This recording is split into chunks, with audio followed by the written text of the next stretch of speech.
Hello. I've just gotten back from seeing Captain Marvel.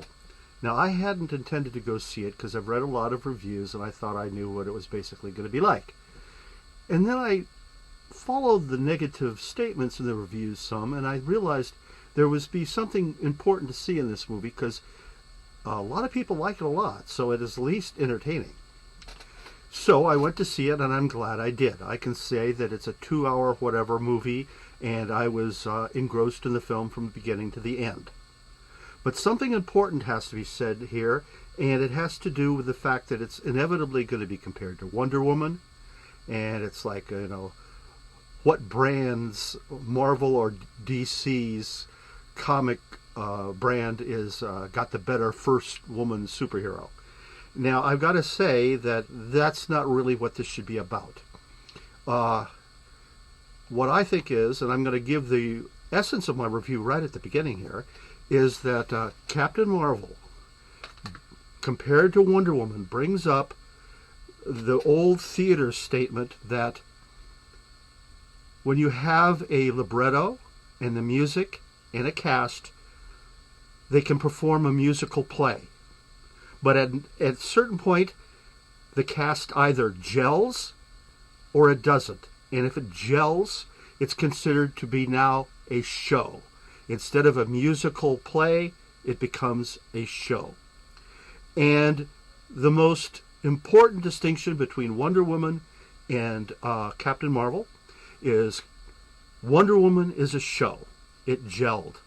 And Captain Marvel is just a cast singing songs and acting in a play.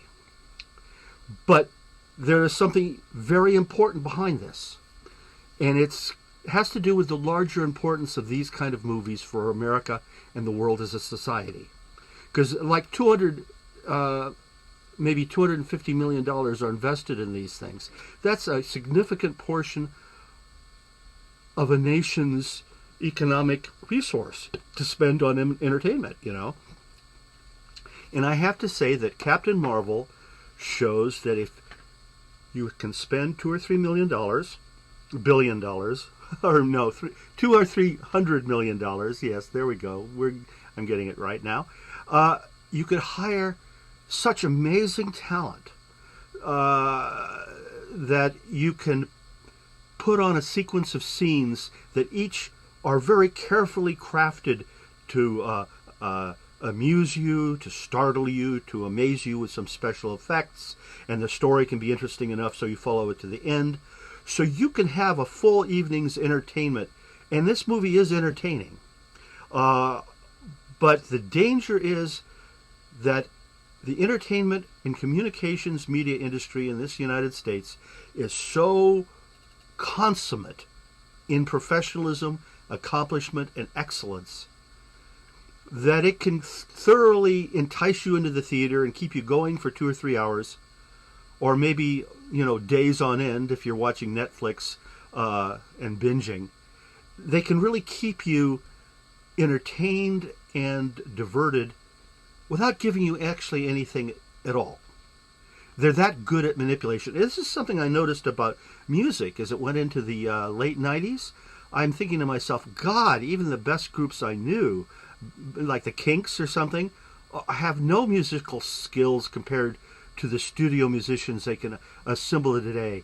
People who know how to bend notes and do catchy lyrics and do things that manipulate your emotions and really impress you because you're naive. You're just listening to this magnificently produced stuff. But the professionalism masks the fact that you can be completely enthralled with something that really has no nutritive value at all. Now,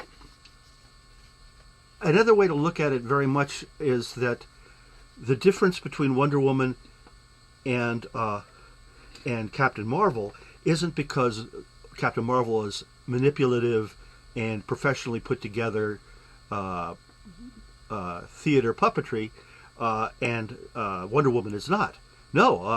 The director and people involved in Wonder Woman have all the same manipulative skills. They know how to reach out and make you think things and feel things you don't really think and feel. But there was some sincerity in the heart of the purpose that went beyond manipulating you for getting your cash money out. It was there, but beyond that, that made it gel. Wonder Woman was a show. Captain Marvel was just a play with amazing stuff. And one of the things is there's very little magic in Captain Marvel.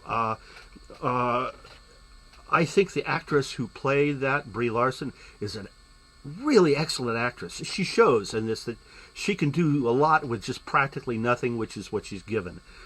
For a movie that's supposed to reveal the origin of a human being transformed Carol Danvers into Captain Marvel, she's a cipher from beginning to end. You don't really feel her emotions. The emotions you feel for an excellent actress, her black best friend from the Air Force, and her daughter. I mean, that was warmth there, and that was good. And like, the professional show it is, professional theater it is, the banter was cute between Mr. Fury, the head of the detective agency, and Carol Danvers, but it was all sort of dead in its own way. And like I said, it's well worth the money you spend on it. It's an amazing production. It's made by, we're a country of a third of a billion people. So even if you take the bell curve out and over that, there's hundreds of thousands of people probably working in the movie and music industry that are like almost genius level producers of material. And the movie shows it, but it's ultimately a hollow exercise. Even the special effects in the third section, there's really no magic there. A movie I disliked a great deal as a total waste was Suicide Squad. But Suicide Squad, for one moment, when that young doctor transformed herself into the witch creature, that was magical.